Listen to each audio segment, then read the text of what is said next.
जय हिंद दोस्तों जैसा कि आप सबको पता है कि अब यूपीएसएससी पेट का एग्ज़ाम मात्र 25 दिन बचा है। अब इन 25 दिनों में हम क्या करेंगे? हमारे पास इतना टाइम नहीं है कि हम अब चले पूरा थ्योरी पढ़ें और उसके बाद फिर एग्ज़ाम देने जाएं। तब तो फिर आपको ही पता है कितने नंबर आएंगे कितने नहीं। इसलिए सबसे ज़रूरी है लास्ट के अंतिम 25 दिनों में या 1 महीने 15 दिन में आप जितना से ज़्यादा हो सकता है प्रैक्टिस सेट करिए और प्रीवियस ईयर पेपर लगाइए।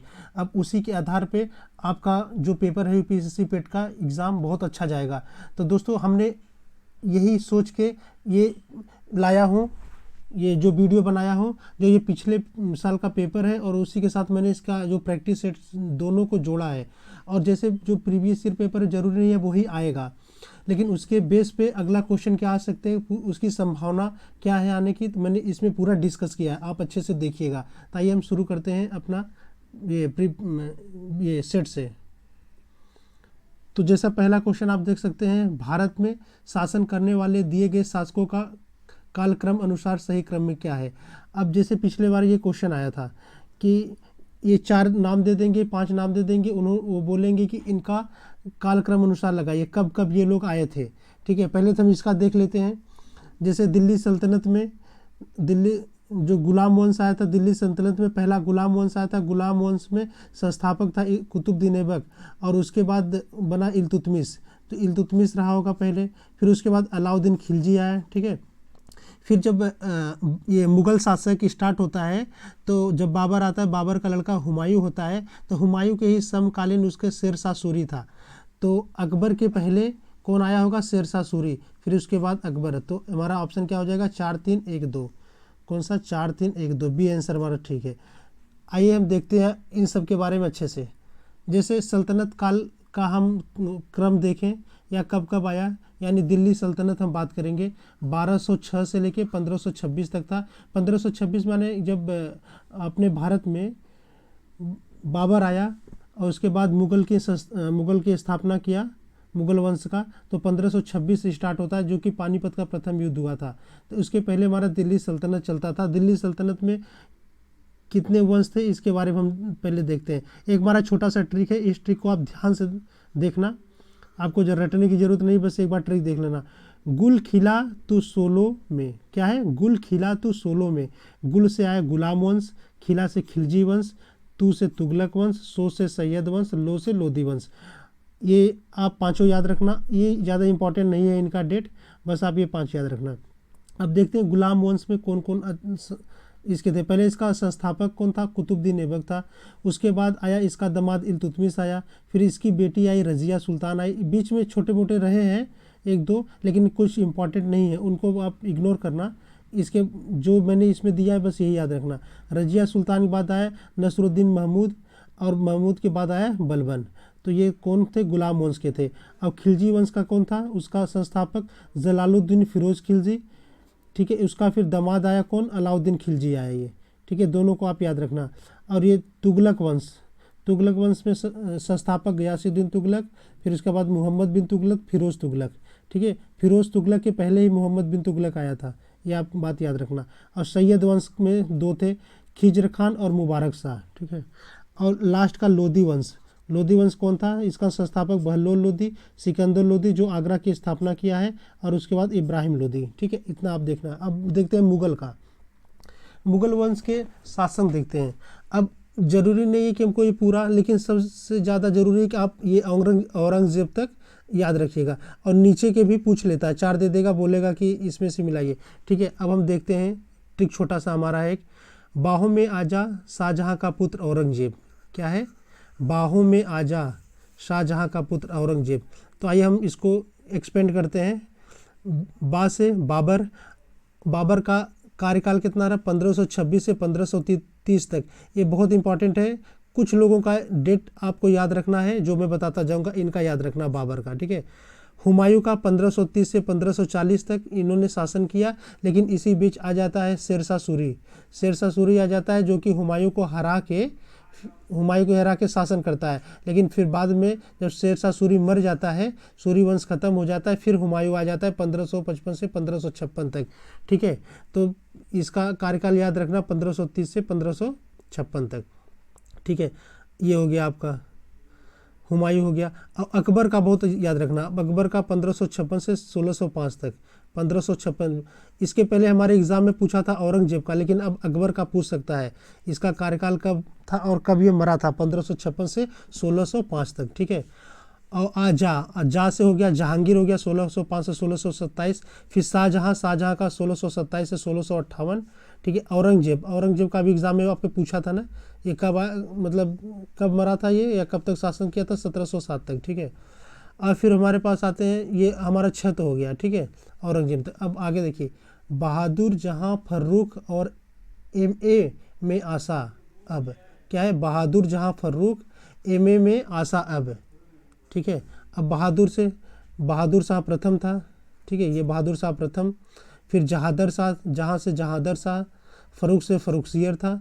फिर एम से मोहम्मद रोशन अख्तर, और ए से अहमद शाह, ठीक है। आशा से था आलमगीर, शाह से शाह आलम द्वितीय, ठीक है। से अकबर द्वितीय, और ब से बहादुर शाह जफर, ठीक है। आप इसका ये कालक्रम याद रखना, यहाँ से क्वेश्चन अब बन सकते हैं, ठीक है। अगला क्वेश्चन देखते हैं, निम्न में से कौन से संत शिवाजी के समकालीन थे, ठीक है। अब आप सबको पता है कि शिवाजी का कार्यकाल कब से कब है। पहले आप यहाँ देख लीजिए, इनका पूरा नाम क्या है, छत्रपति शिवाजी महाराज, यानी शिवाजी राजे भोसले छत्रपति शिवाजी महाराज इनका पूरा नाम।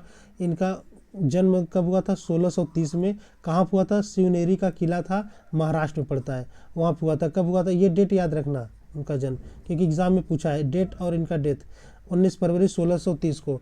और इनके फादर का नाम क्या था, शाहजी भोसले, और मदर का नाम जीजाबाई, और वाइफ का नाम क्या था, साईबाई निम्बालकर, ठीक है। इनकी डेथ हुई थी 3 अप्रैल 1980 को।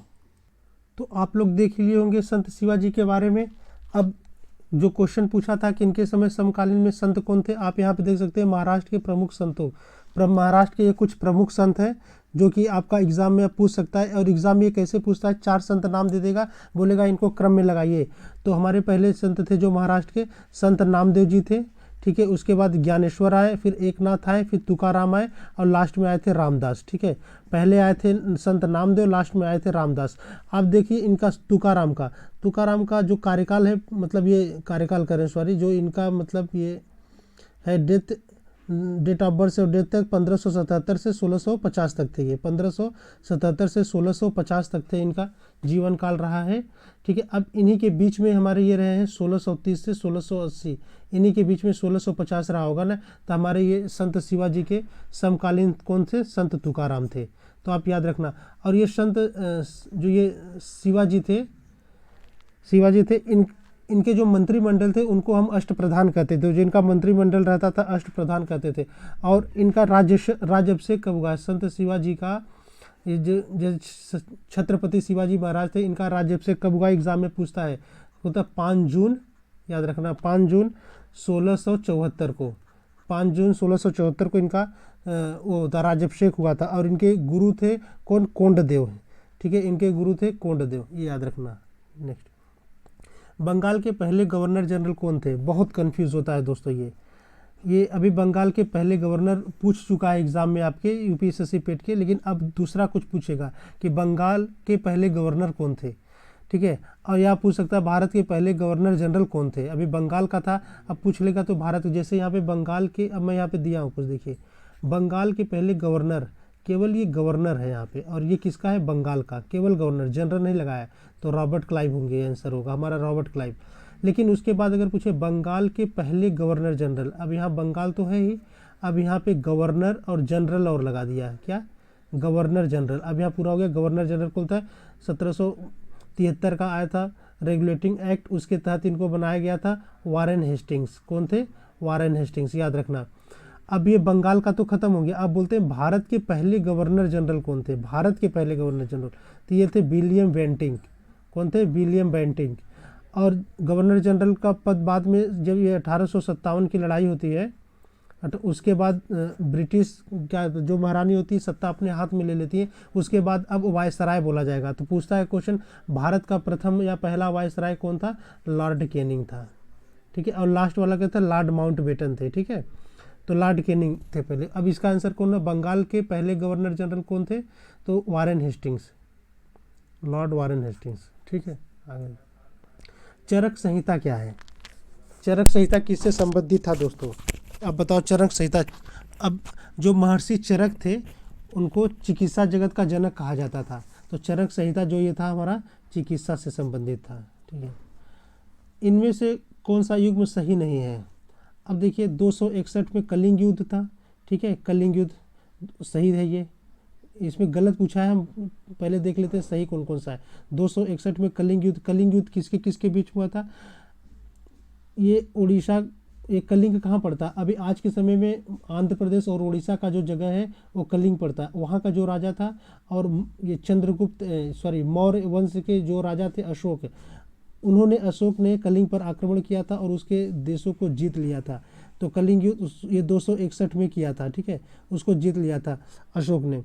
तो कलिंग आपको पता चल गया, कलिंग युद्ध किसके किसके बीच हुआ था? अशोक और ये कलिंग के राजा के साथ, और अशोक ने जीता था। और अशोक कौन था? ये मौर्य वंश का था, और मौर्य वंश के संस्थापक चंद्रगुप्त मौर्य थे। चंद्रगुप्त मौर्य के बाद आते हैं उनका बेटा आता है बिंदुसार आता है, और बिंदुसार के बाद उनका बेटा अशोक आता है।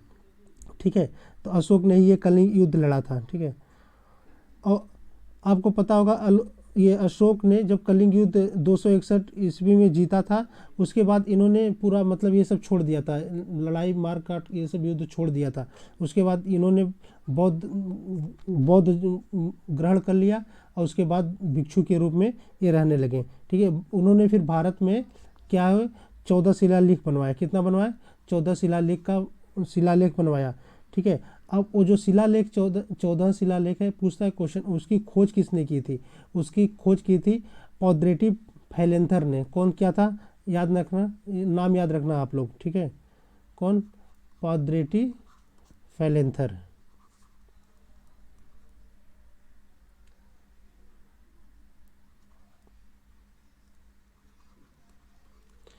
पॉद्रेटी फैलेंथर ने। और जो उसको ये तो खोजा और पढ़ा किसने था? सबसे पहले पढ़ा था सबसे पहले जेम्स प्रिंसेप ने। कौन पढ़ा था सबसे पहले? जेम्स प्रिंसेप ने सबसे पहले पढ़ा था। ठीक है, इसको याद रखना। शक संवत की शुरुआत कौन की थी? ये 78 ईस्वी में शक संवत की शुरुआत हुई थी, ये सही है। ये कनिष्क ने स्टार्ट किया था शक संवत। ठीक है, उसके बाद मुस्लिम युग की शुरुआत 622 में, ये भी सही है। और इसके पहले मैंने आपको बताया ये औरंगजेब की मृत्यु 1707 में नहीं, 1709 में नहीं, 1707 में हुई थी। देख लिया आप कि क्वेश्चन कहाँ से कहाँ बन रहे हैं ना। तो आप ये देख लीजिए, ये तीनों ये सही है। अगर मैं पूछूं कि आपको गुप्त संवत कब था, क्वेश्चन पूछ सकता है, ये गुप्त संवत कब चला था? 319 से 320 ईसा पूर्व तक। ठीक है, एक सेकेंड, 319 से 320 ईसा पूर्व में। और ये कौन चलाया था आपका? चंद्रगुप्त द्वितीय ने चलाया था। ठीक है, गुप्त संवत चंद्रगुप्त। और ये जो 78 ईस्वी शक संवत चलाया था, इन्होंने मैंने बता दिया कनिष्क ने चलाया था, और जैसे भारत सरकार द्वारा प्रयोग में अभी यही लाया जाता है शक संवत। ठीक है, चलिए देखते हैं आगे। इनमें से किसे भारत का ग्रैंड ओल्ड मैन के नाम से जाना जाता है? ठीक है दोस्तों, अब बताओ इसमें, एक सेकेंड। तो ग्रैंड ओल्ड मैन किसको कहा जाता है? दादा भाई नेहरू जी को। एक क्वेश्चन यहाँ से बनेगा आप लोगों का कि इनमें से किसको क्या कहा जाता है। जैसे मैं देख लेता हूँ, कुछ लाया हूँ इंपॉर्टेंट, इसमें बहुत कुछ है लेकिन कुछ इंपॉर्टेंट मैं बताऊंगा जो आप लोग एक बार देख के जाना। जैसे मेडन क्वीन महारानी एलिजाबेथ द्वितीय को बोला जाता है। और भारतीय पुनर्जागरण के प्रभात नक्षत्र मतलब भारतीय पुनर्जागरण के जो ये प्रभात नक्षत्र, इसको किसको बोला जाता है? राजा राम मोहन राय को। ठीक है, कायदे आजम किसको कहा जाता था? मोहम्मद अली जिन्ना को। ये इंपॉर्टेंट है, इसको आप देख लेना एक बार। अजात शत्रु डॉक्टर राजेंद्र प्रसाद। कश्मीर का अकबर, ये बहुत इंपॉर्टेंट है, एग्जाम में पूछा है कितनी बार। जैनुल आबदीन को बोला जाता है कश्मीर का अकबर जैनुल आबदीन को। चाचा तो आप लोग को पता है, नेहरू को बोला जाता है। युवा तुर्क चंद्रशेखर को बोला जाता है। ताऊ चौधरी देवीलाल को बोला जाता है। माता बसंत, ये बहुत इंपॉर्टेंट है, एनी बेसेंट को बोला जाता है। और भारत कोकिला सरोजनी नायडू को। स्वर कोकिला, ये देखिए भारत और स्वर दोनों में फ़र्क है। कोकिला तो दोनों है, लेकिन भारत की कोकिला किसे बोला जाता है? सरोजनी नायडू को। और स्वर की कोकिला लता मंगेशकर को। थोड़ा सा और देख लेते हैं, अभी आप देख रहे हैं शांति पुरस्कार, मतलब शांति पुरुष है। शांति पुरुष किसको बोला जाता है? लाल बहादुर शास्त्री को। ठीक है, लोकनायक, ये इंपॉर्टेंट है, आप लोग इसको देख लेना, जयप्रकाश नारायण को। लोकमान्य बाल गंगाधर तिलक को। लोकनायक जयप्रकाश नारायण को और लोकमान्य बाल गंगाधर तिलक को, कंफ्यूज मत हो दोनों में। देश रत्न बताया डॉक्टर राजेंद्र प्रसाद, शहीद आजम भगत सिंह, गुरुदेव रविंद्रनाथ टैगोर। गुरुदेव महात्मा गांधी ने इन्हें उपाधि दी थी, रविन्द्रनाथ टैगोर को गुरुदेव, और रविन्द्रनाथ टैगोर ने गांधी जी को महात्मा की उपाधि दी थी। ठीक है। लाल से लाला लाजपत राय, बाल से बाल गंगाधर तिलक। नेताजी सुभाष चंद्र बोस को बोला जाता है, जो हिटलर ने नाम दिया था ये। सीमांत गांधी, खान अब्दुल गफ्फार खान को बोला जाता है, ये बहुत इंपॉर्टेंट है। राष्ट्रपिता महात्मा गांधी को बोला जाता है, सुभाष चंद्र बोस ने कहा था इनको। वयोवृद्ध पुरुष दादा भाई नेहरू जी, ओल्ड मैन किसे बोला जाता है? दादा भाई नेहरू जी को। पंजाब केसरी लाला लाजपत राय को, बंगाल केसरी आशुतोष मुखर्जी को, आंध्र केसरी टी प्रकाशम को, शेरे कश्मीर शेख अब्दुल्ला को। लिटिल कॉर्पोरल एग्जाम में पूछ चुका है आपका, नेपोलियन बोनापार्ट। और ब्लैक गांधी, ये बहुत इंपॉर्टेंट है, मार्टिन लूथर किंग को बोला जाता है ब्लैक गांधी। ठीक है। महापंडित राहुल सांकृत्यायन को इतना इंपॉर्टेंट नहीं। Nightingale of India, Sarojini Naidu को भी बोला जाता है नाइटिंगेल ऑफ इंडिया। पाल बिपिन चंद्र पाल को मास्टर दास सूर्य सेन को बोला जाता है। लोकहितवादी गोपाल हरि कृष्ण देशमुख, और भारत का हीरा गोपाल कृष्ण गोखले को बोला जाता है कि भारत का हीरा। और महाराष्ट्र के सुकरात, ये इंपॉर्टेंट है, महाराष्ट्र के सुकरात किसे बोला जाता है? महादेव गोविंद रानाडे, ये महाराष्ट्र के ही थे। ठीक है। राष्ट्र कवि मैथिली शरण गुप्त को, मैथिली गुप्त को बोला जाता है राष्ट्र कवि। बंगबंधु शेख मुजीबुर रहमान, देशबंधु, ये तीनों देख लेना आप, बहुत कंफ्यूज होते हैं लोग। बंगबंधु शेख मुजीबुर रहमान, देशबंधु देश है, ठीक है, Das, Desh Das Chittaranjan Das. Deenbandhu CF Andrews, TF Andrews, यहाँ पर लिखा नहीं है, एंड्रूज होगा, CF एंड्रूज। ठीक है। राष्ट्रीय पुरुषोत्तम दास टंडन को बोला जाता है। गुरुजी MS गोलवकर को बोला जाता है। राजा जी चक्रवर्ती राजगोपालाचारी को बोला। Sparrow major general Rajendra Singh को बोला जाता है। महामना, ये इंपॉर्टेंट है, देख लेना, पंडित मदन मोहन मालवीय को। ये चीज़ें आप लोग देख लेना दोस्तों। अब 1915 से 1916 में किसके नेतृत्व में होम रूल लीग की स्थापना हुई थी? एनी बेसेंट और लोकमान्य तिलक। ठीक है। एनी बेसेंट और लोकमान्य तिलक। अब ये कब हुआ था? जो ये एनी बेसेंट थी, ये मद्रास में इन्होंने अपना स्टार्ट किया था होम रूल 1916 में। ठीक है। 1916 में सितंबर में स्टार्ट किया था इन्होंने, 1916 में। और ये जो लोकमान्य तिलक जी थे, यानी बाल गंगाधर तिलक को ही हम प्यार से लोकमान्य तिलक बोलते थे, इन्होंने 28 अप्रैल, कब? 28 अप्रैल 1916 को स्टार्ट किया था, 1916 को स्टार्ट किया था इन्होंने। और ये कहाँ से स्टार्ट किया था?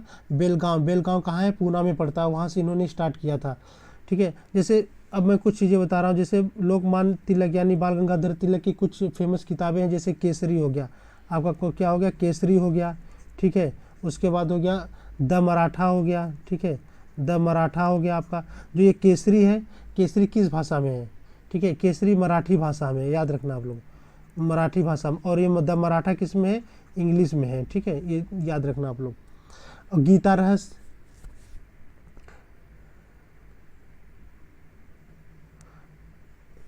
एक सेकेंड, ये बाल गंगाधर तिलक को जब इनको मतलब पकड़ के मांडले जेल बर्मा में भेज दिया जाता था, तो जेल में ही इन्होंने एक बहुत फेमस किताब लिखी थी जिसका नाम है गीता रहस्य। गीता रहस्य, आप लोग इसे देख लेना, गीता रहस्य। ठीक है। और ये एनी बेसेंट की 2 किताबें बहुत इंपॉर्टेंट है। कौन सा है? Commonwealth new India. क्या है? Commonwealth new India. नेक्स्ट मिलान करिए आप इनमें से, इसको मिलान करिए। ब्रह्म समाज किसने स्टार्ट किया था? रामकृष्ण मिशन किसने स्टार्ट किया था? आर्य समाज, सत्यशोधक समाज। यहाँ से एक क्वेश्चन रिपीटेड जरूर होगा, यहीं से रिपीट जरूर होगा क्वेश्चन। यहाँ बहुत इंपॉर्टेंट टॉपिक है दोस्तों, यहाँ से क्वेश्चन हर जगह आता है आपका। तो आप देखते हैं ब्रह्म समाज जो है, इन्होंने राजा राम मोहन राय स्टार्ट किए थे, कब? 1928 में। डेट याद रखिएगा, राजा राम मोहन राय 1928 में स्टार्ट किए थे। क्या? ब्रह्म समाज। ठीक है। और रामकृष्ण मिशन, आपको पता है कि स्वामी विवेकानंद के गुरु थे रामकृष्ण जी। रामकृष्ण मिशन किसने स्टार्ट किया था? स्वामी विवेकानंद ने। कब स्टार्ट किया था? 1897, याद रखना। 1893 में ये शिकागो जाते हैं, धर्म सम्मेलन में भाग लेते हैं, और उसके बाद 1897 में इन्होंने रामकृष्ण मिशन की स्थापना की थी। आर्य आर्य समाज कौन स्टार्ट किया था? दयानंद सरस्वती। कब किए थे? 1875 में, याद रखना 1875 में दयानंद सरस्वती ने किया था। 1875 में एक बहुत इंपॉर्टेंट और संस्था का स्थापना होता है जिसका नाम है थियोसॉफिकल सोसाइटी। क्या नाम है? Theosophical society. याद रखना थियोसॉफिकल सोसाइटी, थियोसॉफिकल सोसाइटी, ठीक है, थियोसॉफिकल सोसाइटी। मैडम ब्लाटवस्की ने और कर्नल अलकाट ने किया था, ठीक है। और ये सत्यशोधक समाज, ब्राह्मणों को चुनौती कौन दिया था? ज्योतिबा राय फूले ने दिया था। अब एक एग्जाम में पूछता है कब किया था? 1873 में, ठीक है, इसे ध्यान से देखना, 1873 में किया था। तो अब यहाँ पे देख सकते हैं ब्रह्म समाज की स्थापना किए थे राजा राम मोहन राय, फर्स्ट का थर्ड। रामकृष्ण मिशन स्वामी विवेकानंद ने किया था, बी का 1। आर्य समाज दयानंद सरस्वती किया था 2। सत्यशोधक समाज ज्योतिबा फूले, यानी हमारा थर्ड वाला आंसर है हमारा, ठीक है। और ये जो राजा राम मोहन राय थे, इन्होंने 1800 कब 29 में, सॉरी ये 1928 नहीं, 1828 है। 1829 में इन्होंने क्या किया था? सती प्रथा का अंत किया था। इन्होंने सती प्रथा को ख़त्म कर दिया था इन्होंने 1829 में, ठीक है। चलिए दोस्तों, करो या मरो का नारा किसने दिया था? जब 9 अगस्त 1942 में भारत छोड़ो आंदोलन जब स्टार्ट हुआ तो वहीं पे महात्मा गांधी ने दिया था करो या मरो, वहाँ का नारा दिया था। कुछ नारा है जो इम्पोर्टेंट है, मैंने उसको लिया है, आप देख सकते हैं। जैसे दयानंद सरस्वती ने है, उन्होंने बोला है वेदों की ओर लौटो, ठीक है। और नेताजी सुभाष चंद्र बोले हैं तुम मुझे खून दो मैं तुझे आज़ादी दूंगा, जय हिंद, दिल्ली चलो, ये बहुत इंपॉर्टेंट है, दिल्ली चलो पूछा है कितनी बार, किसने दिया है? पंडित जवाहरलाल नेहरू ने क्या बोला है? पूर्ण स्वराज, मुझे पूर्ण स्वराज चाहिए, आराम हराम है, पंडित जवाहरलाल नेहरू का है। हु लिव्स इंडिया डाइज, इतना इंपॉर्टेंट नहीं है लेकिन ये है पूर्ण स्वराज, इंपॉर्टेंट है। बाल गंगाधर तिलक, स्वराज हमारा जन्म सिद्ध अधिकार है। भारतेंदु हरिश्चंद्र ने क्या बोला था? स्वदेशी अपनाओ, हिंदी हिंदू हिंदुस्तान, क्या? हिंदी हिंदू हिंदुस्तान, हरिश्चंद्र, भारतेंदु हरिश्चंद्र। मंगल पांडे ने क्या कहा था? मारो फिरंगी को। और महर्षि दयानंद सरस्वती ने वेदों की ओर लौटो, इन्होंने नारा था। महात्मा गांधी का बोलना हे राम, अंग्रेज भारत छोड़ो करो या मरो, ठीक है, इनका महात्मा गांधी का नारा था। लाल बहादुर शास्त्री का नारा सब जानता है, जय जवान जय किसान। लाला लाजपत राय, साइमन कमीशन वापस जाओ। सरदार वल्लभ भाई पटेल, कर मत दो, यानी टैक्स मत दो। सरदार भगत सिंह का था इनकलाब जिंदाबाद, ठीक है। जब सुभाष चंद्र बोस ने भारतीय राष्ट्रीय कांग्रेस के अध्यक्ष पद से इस्तीफा दिया तो इस पद का प्रस्ताव किसे दिया गया? यानी जब सुभाष चंद्र बोस ने अपने मतलब पद से इस्तीफा दे दिया उसके बाद कौन बनाए गए थे, ठीक है। पहले हम जानते हैं भारतीय राष्ट्रीय कांग्रेस के बारे में। इसके संस्थापक कौन है? ए ओ होम, इनका पूरा नाम है एलन ओक्टिवियो होम, स्कॉटलैंड के थे, ये संस्थापक थे। और कांग्रेस की स्थापना ब्रिटिश राज में कब हुई थी? 28 दिसंबर 1850 को हुई थी। कहाँ हुई थी? मुंबई में हुई थी, ठीक है। प्रथम अधिवेशन मुंबई में ही हुआ था। और अध्यक्ष कौन हुआ था? पहला व्योम चंद्र बनर्जी। और उस समय वायसराय कौन था? इंपॉर्टेंट है, लॉर्ड डफरिन थे। और दादा भाई नेरोजी के सुझाव पर ही इसका नाम भारतीय राष्ट्रीय कांग्रेस पड़ा। और जब पहला हुआ था, सम्मेलन हुआ था, इसका अधिवेशन हुआ था, कितने प्रतिनिधित्व शामिल थे? 72 प्रतिनिधित्व शामिल थे। अब बात करते हैं हम यहाँ पे, जब सुभाष चंद्र बोस हटते हैं, एक्चुअली क्या था कि 1938 की बात है। उस समय गांधी जी चाहते थे कि पट्टाभी सीतारामैया को अध्यक्ष बनाया जाए, लेकिन सर्वसम्मति से कौन चुना जाता है? सुभाष चंद्र बोस चुने जाते हैं। इस पे गांधी जी नाराज हो जाते हैं। गांधी जी को मनाने के लिए राजेंद्र प्रसाद कहते हैं ठीक है अब हम कांग्रेस छोड़ रहे हैं, अब आप नाराज हैं, क्योंकि गांधी जी का बहुत सम्मान करते थे सुभाष चंद्र बोस। उन्होंने कहा हम ठीक है हम छोड़ रहे हैं, तो आप पट्टाभी जी को बना दीजिए। लेकिन नहीं, पट्टाभी सीतारामैया भी कहें कि हम ऐसे अरे गहरे थोड़ी हैं कि उन्होंने छोड़ दिया और हम चले बन जाए, हम नहीं बनेंगे। राजेंद्र प्रसाद जी थे, कह रहे थे ठीक है यार कोई नहीं बन रहा है तो हम ही बन जाते हैं। तो जब सुभाष चंद्र बोस छोड़ते हैं तो डॉक्टर राजेंद्र प्रसाद बनते हैं, ठीक है। और जेबी कृपलानी, आज़ादी के समय क्वेश्चन पूछता, आज़ादी के समय कांग्रेस का अध्यक्ष कौन था? जेबी कृपलानी जी थे, ठीक है। आगे देखते हैं। सलाल हाइड्रो इलेक्ट्रिक परियोजना किस नदी पर है? परियोजना आप लोग देख लेना एक बार, यहाँ से भी क्वेश्चन देखिए, परियोजना देख लेना, नदी देख लेना, बांध देख लेना, ठीक है। यहाँ से क्वेश्चन आएंगे, झील देख लेना, पार्क देख लेना। अब कुछ मैंने यहाँ पे हाइड्रो इलेक्ट्रिक पावर प्रोजेक्ट योजना ले लिया जो बहुत इंपॉर्टेंट है। जैसे जम्मू कश्मीर में चेनाब है, वहाँ पे दुलहस्ती परियोजना है, ठीक है। जम्मू कश्मीर में चेनाब नदी पे Salal hydro electric power plant है, जो कि हमारा आंसर है इसका चेनाब वाला।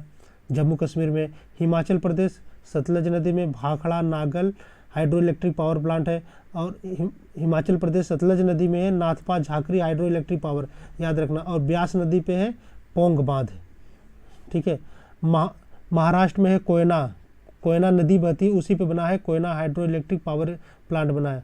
और मध्य प्रदेश यूपी दोनों का संयुक्त रिहंद नदी पे बना है Rihand hydro electric power plant बना है। और गुजरात में नर्मदा नदी पे Sardar Sarovar hydro electric power plant बना है। वसंत विषुव कब होता है?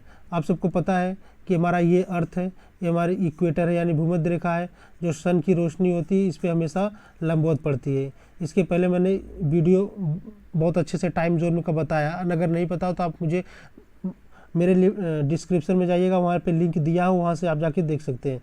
जब सूर्य की रोशनी इस पे इक्वेटर पे परपेंडिकुलर यानी लंबवत पड़ेगी तो यहाँ पे हमेशा दिन और रात बराबर होंगे, ठीक है। यहाँ पे हमेशा मतलब थोड़ा सा ह्यूमिडिटी रहेगी, गर्मी रहेगी, दिन रात बराबर होंगे। तो ये कब होता है? साल में 2 बार होता है, जिसे हम बोलते हैं वसंत विषुव और शरद विषुव। वसंत विषुव होता है 21 मार्च को और शरद विषुव होता है 23 सितंबर को। तो हमारा ये वसंत विषुव पूछा है 21 मार्च, हो सकता है अब आगे क्वेश्चन पूछ दे शरद विषुव कब आता है तो 23 सितंबर, ठीक है। राजस्थान में खेतड़ी परियोजना किसके उत्पादन के लिए पता है? बहुत फेमस क्वेश्चन है, तांबा के लिए है। राजस्थान में एक जगह है खेतड़ी, वहाँ पे खेतड़ी परियोजना चलाया गया है, तांबा वहाँ पे पाया जाता है, ठीक है। काजीरंगा राष्ट्र उद्यान किसमें? काजीरंगा राष्ट्र उद्यान बहुत इंपॉर्टेंट राष्ट्र उद्यान है, पार्क है, ये असम में पाया जाता है।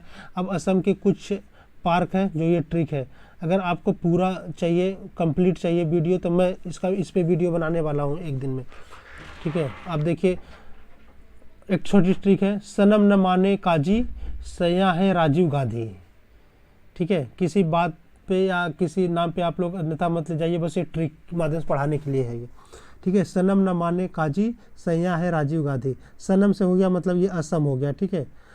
अब ना से हो गया नामेरी राष्ट्र उद्यान हो गया, माने से हो गया मानस राष्ट्र उद्यान हो गया, काजी से हो गया हमारा काजीरंगा, एक सिंग वाला गेंडा होता है, यहाँ प्रसिद्ध है, ठीक है।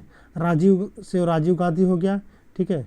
और ये सैया से हो गया साई खोआ यानी डिब्रूगढ़ साई खोआ राष्ट्र उद्यान। तो आप इसको याद रखना, एक बार देख लेना, ठीक है। निम्नलिखित में से कौन सी हिमालय नदी तंत्र की नदी है? आपको पता है ये हमारा इंडिया है, ठीक है। हमारा ये तिब्बत वाला क्षेत्र है, हिमालय वाला क्षेत्र है, यहाँ से 3 नदियाँ बहुत फेमस है निकली हैं। एक नदी इधर से निकली है, क्या नाम है इसका? सिंधु नदी, जो ये पाकिस्तान बहते हुए अरब सागर में गई है।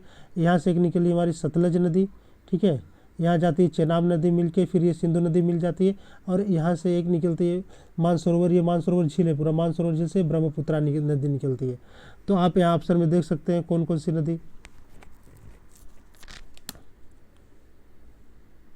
ये जो पार्ट है यहाँ पे उत्तराखंड, ये उत्तराखंड का जो पार्ट है यहाँ पे उत्तराखंड नेपाल नेपाल ये सब पूरा हिमालय का ही पार्ट है।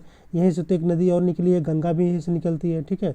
तो हमारा आंसर हो जाएगा गंगा निकली है और ब्रह्मपुत्रा 2 और 3, ठीक है। अगर नदी वाला पार्ट आपको चाहिए तो नदी मैंने बहुत अच्छे से पढ़ाया, मैं डिस्क्रिप्शन लिस्ट में दे दूंगा लिंक, उसका जाके देख लीजिएगा आप लोग। बैंक रेट क्या होता है? अब हम समझते हैं दोस्तों बैंक रेट क्या होता है। जैसे तो जो हमारा ये बैंक रेट होता है, ठीक है, ये बैंक रेट सीधी शब्दों में हम कहें तो जिस पर वाणिज्य बैंक बिना कोई सुरक्षा प्रदान किए आरबीआई से उधार लेता है, ठीक है। हमारा ये आरबीआई है, ठीक है, और ये हमारा ये कॉमर्शियल सब बैंक है, एसबीआई है, बैंक ऑफ बड़ौदा, बहुत सारे बैंक है। तो ये क्या करता है? आरबीआई से उधार लेता है पैसा, ठीक है। ये हो गया हमारा बैंक रेट हो गया। और रेपो रेट क्या होता है? अगर हम आपसे पूछें तो बैंक रेट आपने बता दिया, अगर मैं पूछूँ आपसे repo rate, actually repo rate भी उसी तरह से है, आरबीआई बैंकों को उधार पैसा देती है, लेकिन क्या होता है उसमें एक तरह से सिक्योरिटी लेती है। क्या लेती है? उसमें एक सिक्योरिटी लेती है मैं पैसा, और इसमें कोई सिक्योरिटी नहीं लेती है, ठीक है। तो हमारा ये बैंक रेट का आंसर हो जाएगा क्या है, देश के केंद्रीय बैंक द्वारा ली जाने वाली आधिकारिक ब्याज दर। ठीक है, अब इस समय ब्याज दर क्या चल रहा है, बैंक रेट क्या चल रहा है, आप इसको जानिए 5.4%।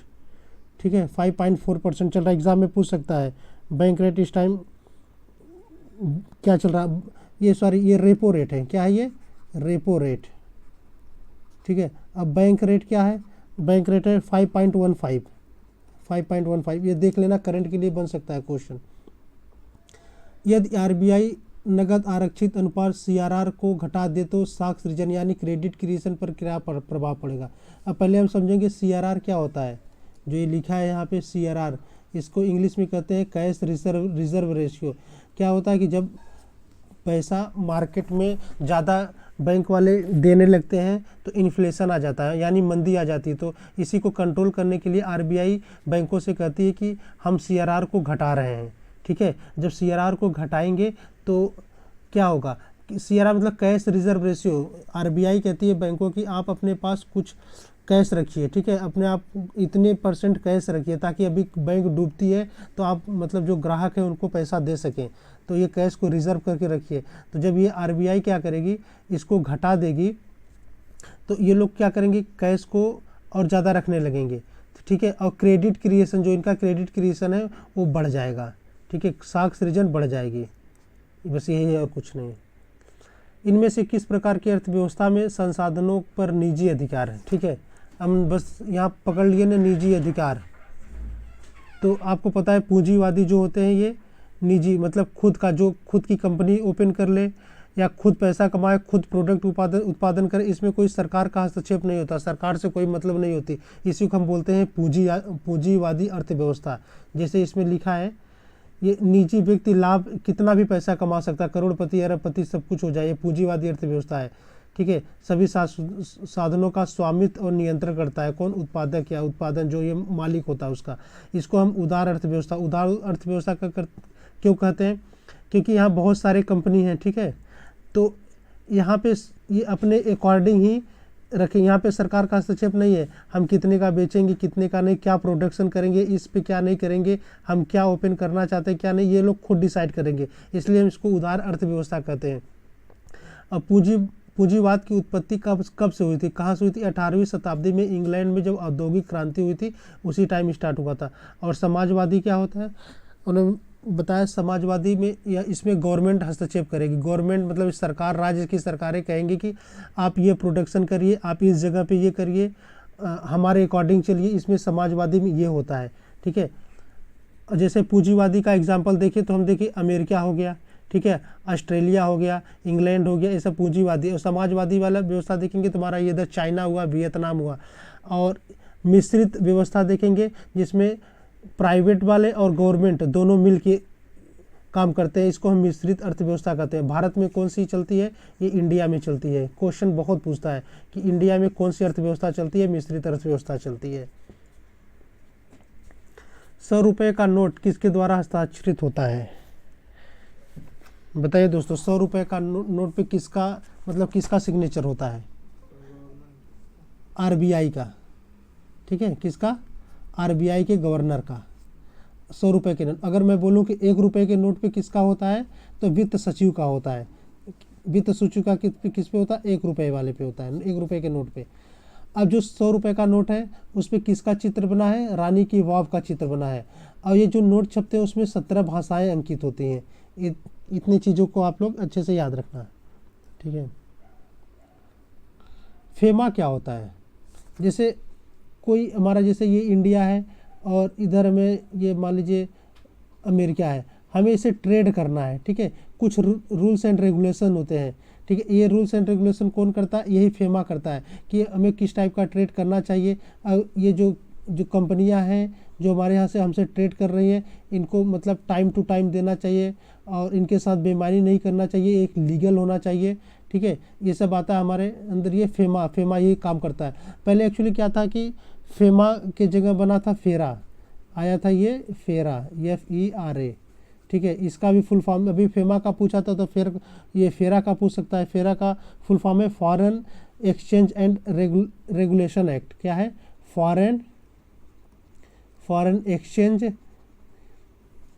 एक्सचेंज एंड रेगुलेशन एक्ट ये कब आया था?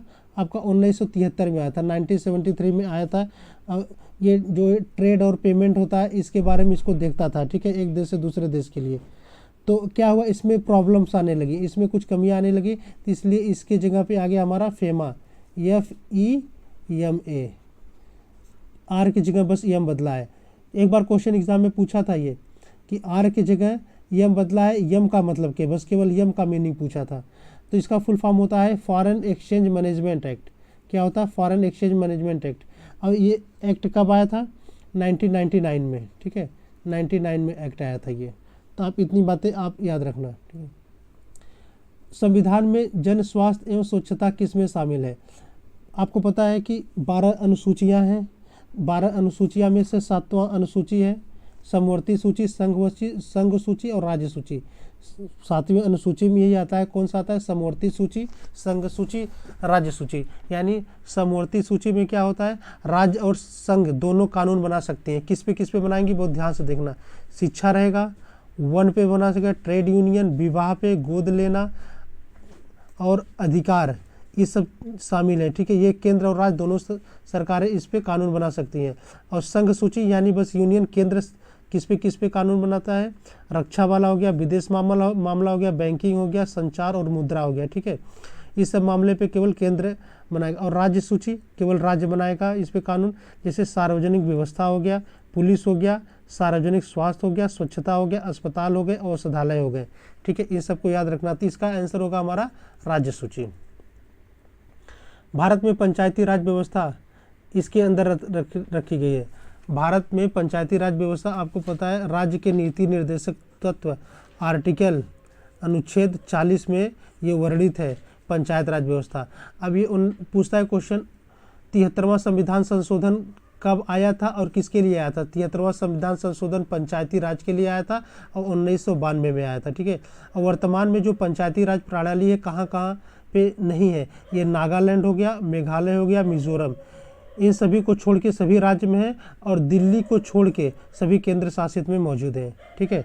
इतना बात आप अच्छे से याद रखना। अब आगे देखते हैं हम, नेक्स्ट देखते हैं, निम्न में से किसने संविधान सभा में उद्देश्य प्रस्ताव पेश किया था? तो संविधान सभा में उद्देश्य प्रस्ताव पेश किया था इन्होंने, जवाहरलाल नेहरू। अब इन्होंने कब पेश किया था? 13 दिसंबर, डेट पूछता है, 13 दिसंबर 1946 को जवाहरलाल नेहरू ने उद्देश्य प्रस्ताव पेश किया था, और 22 जनवरी 1947 को पास हो गया था। 22 जनवरी 1947 को इसको पास कर दिया गया था, ठीक है। अब 29 अगस्त 1947, एक डेट और याद रखना, क्या? 29 अगस्त 1947 को प्रारूप समिति का गठन हुआ। किसका गठन हुआ? आपका प्रारूप समिति का गठन हुआ, प्रारूप समिति का गठन हुआ। इस कब हुआ था? 29 अगस्त 1947। इसमें इसका गठन कौन किया था? BN राव गठन किए थे, और इसके अध्यक्ष बनाए गए थे, कौन बनाया गया था? ये भीमराव अंबेडकर बनाए गए थे, ठीक है। ये पूछता है एग्जाम में कि प्रारूप समिति का अध्यक्ष कौन था? भीमराव अंबेडकर, ठीक है। शिक्षा का अधिकार एक मौलिक अधिकार है, ये किस आर्टिकल में आता है? तो आर्टिकल 21A में आता है, याद रखना। शिक्षा का अधिकार 21A में आता है। इसमें क्या कहता है? राज्य जो होगा 6 से 14 वर्ष के आयु के समस्त बच्चों को निःशुल्क तथा अनिवार्य शिक्षा दी जाएगी। और ये कब आया था? ये बहुत इंपॉर्टेंट है, 86वां संविधान संशोधन 2002 में आया था, ठीक है। शिक्षा का अधिकार 86वां संविधान संशोधन 2002 में आया था, अनुच्छेद 21A के, ठीक है। और दो अनुच्छेद और देखते हैं, 29 और 30। आर्टिकल जो 29 है ये अल्पसंख्यक वर्गों के हितों का संरक्षण करता है, और आर्टिकल 30 जो है अनुच्छेद 30 ये शिक्षा संस्थाओं की स्थापना और प्रशासन करने का अल्पसंख्यक वर्गों का अधिकार देता है कि आप अपने अकॉर्डिंग शिक्षा संस्थाएं ओपन कर सकते हैं, प्रशासन कर सकते हैं, ठीक है। 29 और 30, ठीक है। भारतीय संविधान के किस अनुच्छेद में अल्पसंख्यकों के हितों के बारे में बात की? भी मैंने बताया ना, 29 और 30, ठीक है। 29 और 30 ये अल्पसंख्यक के हितों के बारे में बात करता है। और आर्टिकल 21 क्या है? आर्टिकल 21 भी बहुत इंपॉर्टेंट है। आर्टिकल 21 क्या कहता है कि प्राण एवं दैहिक स्वतंत्रता का संरक्षण करता है। ये ठोस चालक में विद्युत धारा वाहक होता है, जो कोई ठोस चालक या कोई ठोस एलिमेंट है उसमें विद्युत धारा वाहक क्या करता है? ये मुक्त इलेक्ट्रॉन होते हैं, जैसे कोई ये मेटल है, ठीक है, अगर इसमें करंट फ्लो कर रही है, तो इसमें जो इलेक्ट्रॉन होते हैं फ्लो करने लगते हैं, ठीक है। जो ये फ्री इलेक्ट्रॉन होते हैं, पूरा फ्री हो जाते हैं, तो भी ये मूव करने लगते हैं, तो ये मुक्त यानी फ्री इलेक्ट्रॉन हो गया। प्रकाश वर्ष किसके मापन की इकाई है? आप सबको पता है प्रकाश वर्ष दूरी की मापन इकाई है। सबसे पहले तो प्रकाश वर्ष दूरी की मापन इकाई है, तुम्हारा ये आंसर हो जाएगा। एक वर्ष में निर्वात में प्रकाश द्वारा तय की गई दूरी। ब्लीचिंग पाउडर किसे कहते हैं? बताए दोस्तों, ब्लीचिंग पाउडर किसे कहते हैं? तो कैल्शियम ऑक्सीक्लोराइड को यानी CaCO2 को कैल्शियम ऑक्सीक्लोराइड, इसको हम ब्लीचिंग पाउडर कहते हैं। यह कीटाणुनाशक के रूप में यूज होता है। और जो हमारा ये CaSO4 है, इसमें लगाते हैं H2O कैल्शियम सल्फेट, ये प्लास्टर ऑफ पेरिस होता है। इसको याद रखना, एग्जाम में पूछेगा ये प्लास्टर ऑफ पेरिस। इसे कहते हैं कैल्शियम सल्फेट। अब सोडियम बाइकार्बोनेट, जिसे हम बोलते हैं NaHCO3 सोडियम बाइकार्बोनेट, खाने का सोडा, इसे ही बोलते हैं खाने का सोडा, किसे? सोडियम बाइकार्बोनेट को, ठीक है। अब सोडियम क्लोराइड NaCl क्या होता है? नमक होता है, ठीक है। और ये अगर पूछते Na2CO3, ये खाने का सोडा हो गया, ये धोवन सोडा होता है, ठीक है। क्या होता है? धोवन सोडा, ठीक है, धोवन सोडा Na2CO3, इसको हम बोलते हैं सोडियम कार्बोनेट। देखते हैं कैरेट सोना में खरे सोना का प्रतिशत कितना है? आप सबको पता है कि जो ये सोना होता है, कैरेट सोना कितना होता है? जो ये कैरेट सोना होता है 24 कैरेट का होता है ना, 24 कैरेट का होता है। इसमें क्वेश्चन में एक मिसिंग है, यहाँ पे 18 कैरेट यहाँ पूछा था। 18 कैरेट सोने में खरे सोने का प्रतिशत कितना है? तो 24 है यहाँ पे 18 हो जाएगा हमारा यहाँ पे इंटू 100, ठीक है। तो इसे आप काट लीजिए, ये हमारा आ जाएगा 75%, ठीक है। संतरे में कौन सा विटामिन पाया जाता है? बताओ दोस्तों, संतरे में कौन सा विटामिन पाया जाता है? आप सबको पता है संतरे में खट्टा होता है, खट्टे में विटामिन सी पाया जाता है, ठीक है, विटामिन सी। अब विटामिन सी को हम क्या कहते हैं? Ascorbic acid. अब विटामिन ए को हम क्या कहते हैं? रेटिनॉल कहते हैं। विटामिन की खोज किसने की थी? फंक ने की थी, ठीक है। विटामिन की खोज किसने की थी? फंक ने। और जो विटामिन बी और सी है ना, वो जल में घुलनशील विटामिन है, ठीक है। और बाकी ए डी ई के, ये वसा में घुलनशील विटामिन है, ठीक है, ये इसको। और विटामिन B12 को कोबाल्ट कहा जाता है, बहुत ही इंपॉर्टेंट। विटामिन B12 को क्या कहा जाता है? कोबाल्ट कहा जाता है। हिंदी दिवस कब मनाते हैं? तो 14 सितंबर 1949 को संविधान सभा ने हिंदी को देश की राजभाषा घोषित किया था। कब किया था? 14 सितंबर 1949 को। तो 14 सितंबर से हिंदी दिवस मनाया गया। लेकिन अगर पूछ देते हो विश्व हिंदी दिवस कब मनाए जाते हैं, ठीक है, तो ये 10 जनवरी को मनाया जाता है, याद रखना 10 जनवरी को मनाया जाता है। इनमें से कौन सा देश सार्क देश नहीं है? ठीक है, अब सार्क देश वही है जो अपने देश के किनारे अपने देश से टच है। जैसे यहाँ पे स्टार्ट करते हैं, यहाँ से, यहाँ पे हमारा मालदीव है, ठीक है, ये श्रीलंका हो गया है, ठीक है, ये भारत हो गया, ये पाकिस्तान हो गया, ये अफ़गानिस्तान हो गया, ये नेपाल हो गया, यहाँ पे भूटान हो गया, ये बांग्लादेश, ठीक है। तो हमारे ये एक ट्रिक है अपनी MBBS, ये देख लो, अफ़गानिस्तान, पी से पाकिस्तान, नेपाल, इंडिया, मालदीव, बांग्लादेश, भूटान, श्रीलंका। तो कितने सार्क देश? 8 हैं हमारे। एक कब स्थापना हुई थी? 8 देश, 8 दिसंबर 1985 को इसकी स्थापना हुई थी। तो पूछ रहा है इसमें से कौन सा नहीं है, तो हमारा ये म्यांमार नहीं है। भारत के संविधान के अनुसार लोकसभा सदस्यों का अधिकतम संख्या कितनी है? 550 है अभी इस टाइम। पहले 552 थी, लेकिन अब जो 2019 में 126वां संविधान संशोधन के द्वारा जो 2 एंग्लो इंडियन बैठाए जाते थे उनको हटा दिया गया, तो 550 बचे हैं। लोकसभा का जनक किसे कहा जाता है? JB मावलंकर को। पहली लोकसभा का गठन कब हुआ था? 17 अप्रैल 1952 को। और लोकसभा का पूर्ण काल का कार्यकाल कितना होता है? 5 साल का होता है, ठीक है। निम्न में से किस स्थान पर अजंता एलोरा की गुफाएं हैं? तो अजंता एलोरा महाराष्ट्र के औरंगाबाद में अजंता एलोरा की गुफाएं स्थित है, और ये 1983 में यूनेस्को की विश्व धरोहर सूची में शामिल किया गया है, इसको याद रखना। ओणम किस भारतीय राज्य केंद्र शासित प्रदेश का सांस्कृतिक उत्सव है? ओणम केरल में मनाया जाता है, ठीक है। ये देखिए उस टाइम रंगोली बनती है, नौकायान की प्रतियोगिता होती है, ठीक है। निम्नलिखित में से कौन सा ग्रह सूर्य के सबसे नज़दीक है? ये हमारा सन है। आपको पता है यहाँ पे Mercury, Venus, Earth, Mars, Jupiter, Saturn, Uranus, Neptune, ये दूरी के क्रम में लगाए। तो यहाँ सबसे नज़दीक कौन सा है? मरकरी, यानी इसको हम हिंदी में क्या कहते हैं? बुध कहते हैं। ठीक है। नोबेल पुरस्कार जीतने वाले प्रथम एशियाई कौन थे? सबसे पहले जीते थे हमारे भारत के रविंद्रनाथ टैगोर। कब जीते थे? 1913 में जीते थे। ठीक है।